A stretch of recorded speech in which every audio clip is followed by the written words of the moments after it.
Hi, I'm David Allsebrook. I'm with the Metro Marine Modelers.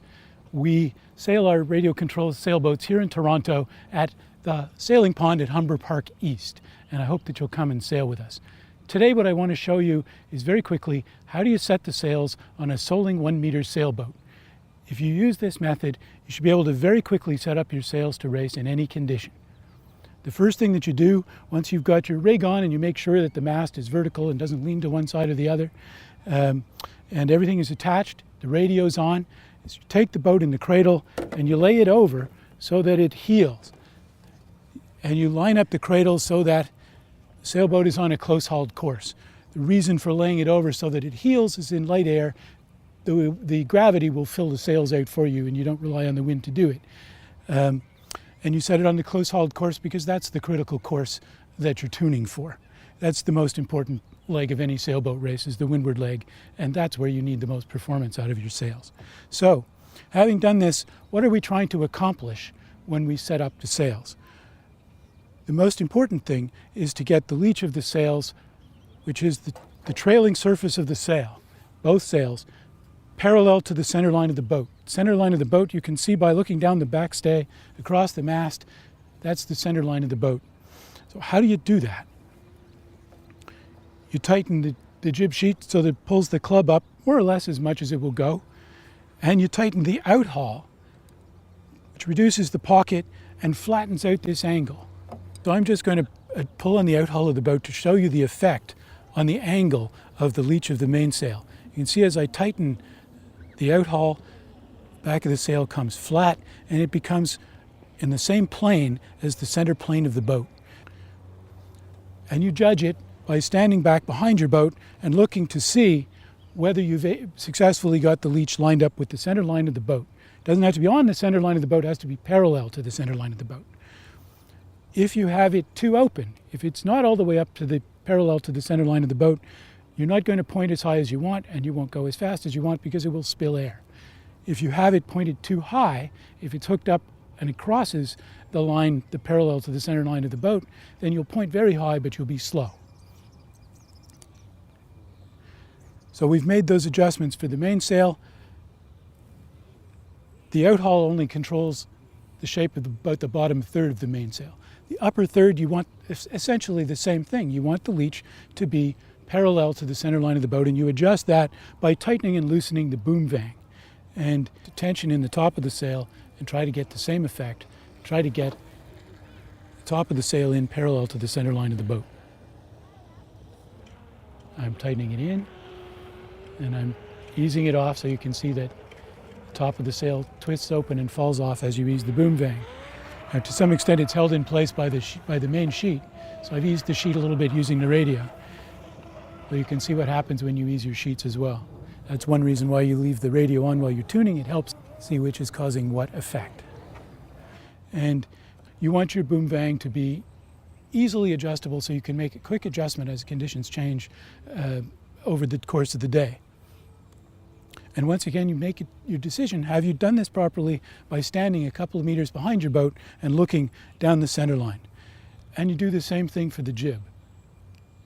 There is a sort of unique feature on the soling, which is that the angle, the curvature of the jib in this dimension, if you look at my hand going up and down the sail, the degree to which this top of the sail opens up is controlled by the backstay. When you tighten the backstay, it pulls up on the forestay and pulls down on the leech of the sail. And what you want is the distance between the mainsail and the jib to be a nice even curve from the top to the bottom.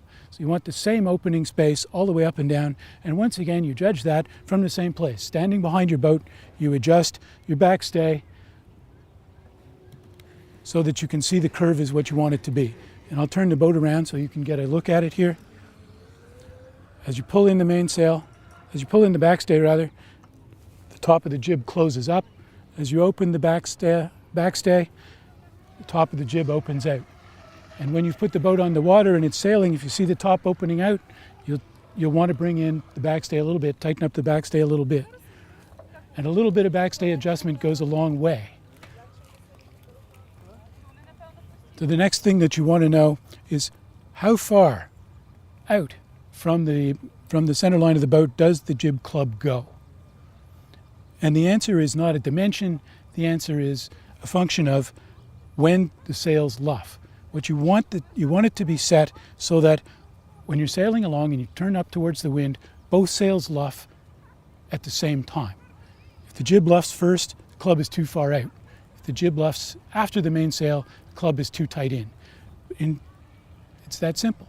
And generally, once you've done your little trick about lining up the leech of the sails, you'll find the sails will luff evenly from top to bottom. So as you head up into the wind, the top of the sail will start to flutter at the same time as the bottom of the sail. So that one simple adjustment, lining up the leech of the sails with the parallel to the center line of the boat, will make a tremendous difference to getting you ready to sail and ready to race right away. The other main adjustment that you need to make every time you sail is moving the mast backwards and forwards. As the wind increases, you move the mast forward. Otherwise, what happens is the boat tries to round up and head into the wind by itself. If you have to fight the boat with the rudder, that's very slow. Anytime you have to use the rudder, it's a big break. You're slowing the boat down.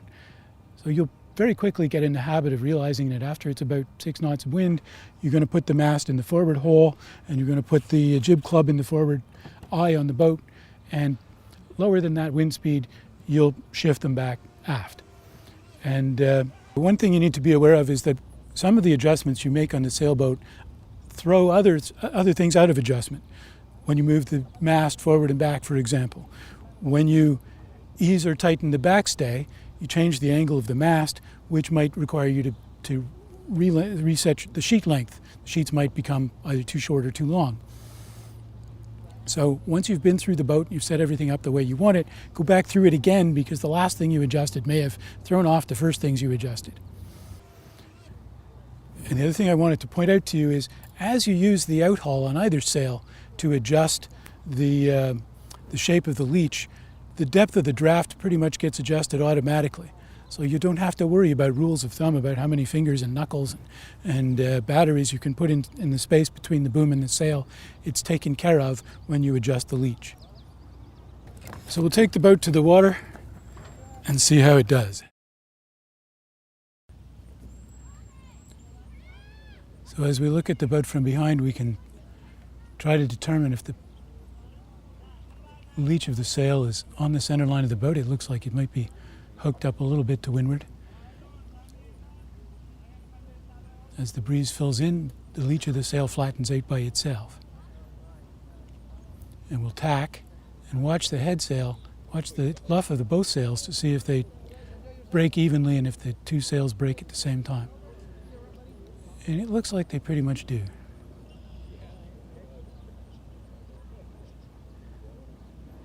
And the consequence of having the mast in the right place and the sails set up the way I've shown you is that the boat will sail without the need to touch the rudder in a straight line.